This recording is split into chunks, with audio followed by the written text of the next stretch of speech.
నమస్తే నేను మీ జర్నలిస్ట్ రవిచంద్ర 2024 ఎన్నికల్లో ఎలాగైనా సరే అధికారంలోకి రావాలి అనుకున్నటువంటి చంద్రబాబు నాయుడు సూపర్ 6 అని చెప్పి హామీలు ఇచ్చారు. ఈ సూపర్ 6 హామీలన్నీ కూడా సూపర్ సక్సెస్ అయ్యాయని చెప్పి ఒక సూపర్ హిట్ సభను కూడా నిర్వహించారు. అయితే ఇవి ఎంతవరకు ప్రజల్లో అమలయ్యాయి అనే విషయము ప్రజలకే వదిలేసినా కూడా ఇయ్యని ఒక హామీని చంద్రబాబు నాయుడు పూర్తిగా ఇప్పుడు నెరవేర్చుకునే పనిలో పడ్డారు. అదేంటంటే సూపర్ 7 అనే ఒక హామీ. ఆ హామీ ప్రకారం చూసుకుంటే తనపైన ఉన్నటువంటి కేసులని తన ప్రభుత్వం అధికారంలో ఉన్నప్పుడే పూర్తిగా కొట్టేయించుకునే విధంగా చంద్రబాబు నాయుడు పూర్తిగా ఇక్కడ పావులు కదుపుతున్నాడు. అయితే 2014 నుంచి 2019 మధ్య కాలంలో చంద్రబాబు నాయుడు గారి పైన కొన్ని కేసులు నమోదయ్యాయి. దానికి సంబంధించి sand case, liquor case, Amaravati inner ring road case, assign భూముల case, skill development case, fibre net case. దీంట్లో 2019 నుంచి 2024 మధ్య కాలంలో వీటికి సంబంధించినటువంటి కొంతమంది ఎండీలు, గతంలో పనిచేసినటువంటి ఎండీలు ఇటు ఏసీబీలోను సిబిఐలోను కొన్ని ఫిర్యాదులు దాఖలు చేశారు. ఏంటంటే 2014 నుంచి 2019 మధ్య కాలంలో అటు చంద్రబాబు నాయుడు హయాంలో ఎన్నో అవినీతి ఆరోపణలు జరిగాయి, తమకు పూర్తిగా తెలుసు అని చెప్పి వాళ్ళంతట వాళ్ళే 2019లో జగన్మోహన్ రెడ్డి గారి హయాంలో వాళ్ళు ఫిర్యాదు చేశారు.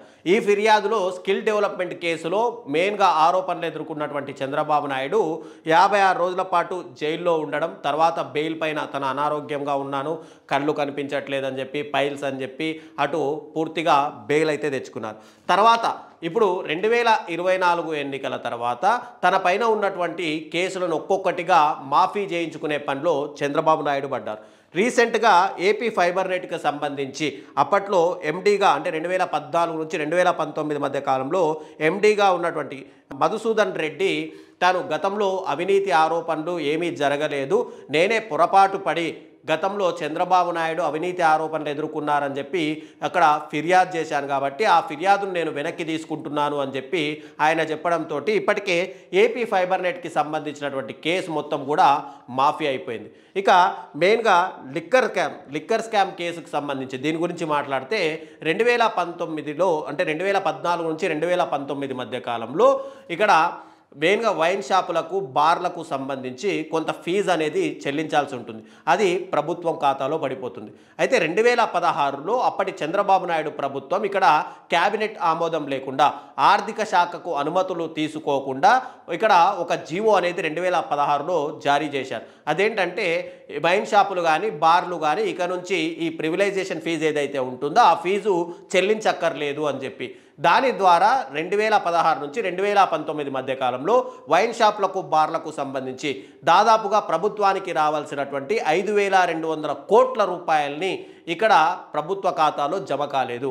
దీని మీద ఎంక్వైరీ జరిగిన తర్వాత 5,200 కోట్లు ప్రభుత్వ ఖాతాలోనూ పడలేదు, మరి ఎవరి ఖాతాలో పడింది అనేది పూర్తిగా ఇక్కడ మీకే వదిలేస్తున్నాం. అయితే ఇక్కడ ఏపీ బ్యావరేజెస్ ఎండీగా ఉన్నటువంటి అంటే 2014-19 కాలంలో ఉన్నటువంటి వాసుదేవరెడ్డి తర్వాత 2019 సమయంలో ఆయన్నే ఏసీబీలో ఒక ఫిర్యాదు అయితే నమోదు చేశారు. ఇక్కడ లిక్కర్కి సంబంధించి పూర్తిగా అవకతవకలు జరిగాయి, ఆర్థిక శాఖ క్యాబినెట్ ఆమోదం లేకుండా 5,200 కోట్ల రూపాయల అవకతవకలు జరిగాయని చెప్పి ఆయన ఒక ఫిర్యాదు చేశారు. దీని మీద ఎంక్వైరీ కొనసాగుతున్న సమయంలోనే అటు చంద్రబాబు నాయుడు ఇటు ఏసీబీ కోర్టులోను ఇక హైకోర్టులోను సుప్రీంకోర్టులోను ఒక పిటిషన్ దాఖలు చేశారు. దీని మీద ఎలాంటి ఆధారాలు లేవు కాబట్టి వీటిని క్వాష్ చేయాలి అని చెప్పి.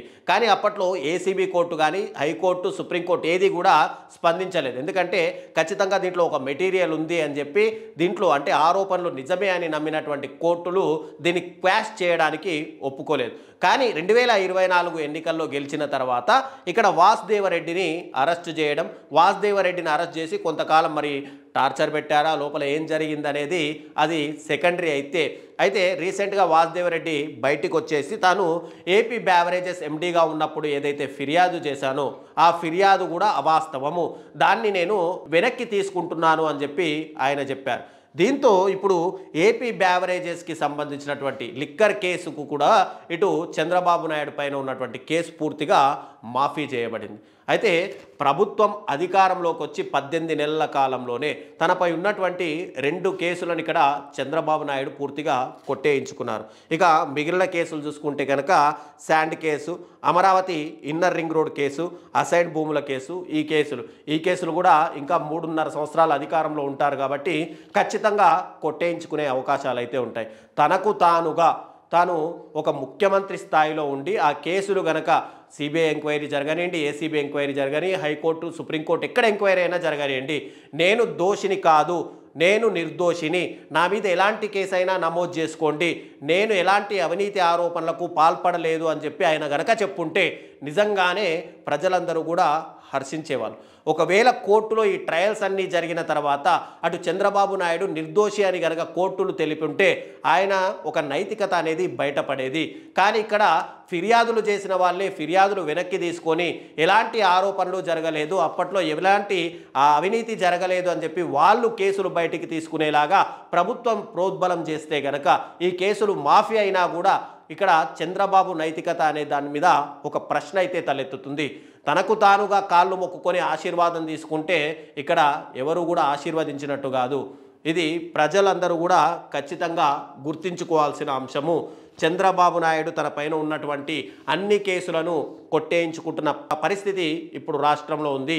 2024 నుంచి 2029 మధ్య కాలంలో టోటల్గా ఆయన పైన ఉన్నటువంటి ఆరోపణలన్నీ కూడా కొట్టేయించుకొని క్లీన్ చీట్ చేయించుకునే పరిస్థితి ఉంది. దీన్ని చంద్రబాబు నాయుడునే ఆదర్శంగా తీసుకుంటే దేశవ్యాప్తంగా ఎంతోమంది ముఖ్యమంత్రులు ఉన్నారు, వాళ్ళందరూ కూడా తమపై ఉన్నటువంటి కేసులు కొట్టేయించుకున్నా ఇక్కడ ఆశ్చర్యపోవాల్సిన అవసరం లేదు.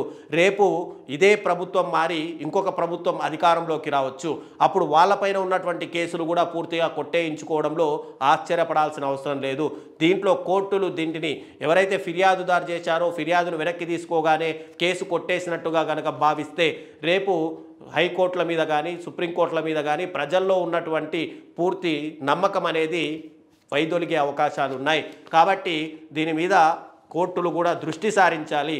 ఫిర్యాదు వెనక్కి తీసుకోగానే మీరు కనుక కేసులు కొట్టేస్తే ఇక కేసులకు అర్థమే లేదు. రేపు రాబోయే ప్రభుత్వాలు కూడా ఇలాగే ఉపయోగించుకుంటాయి న్యాయస్థానాలని.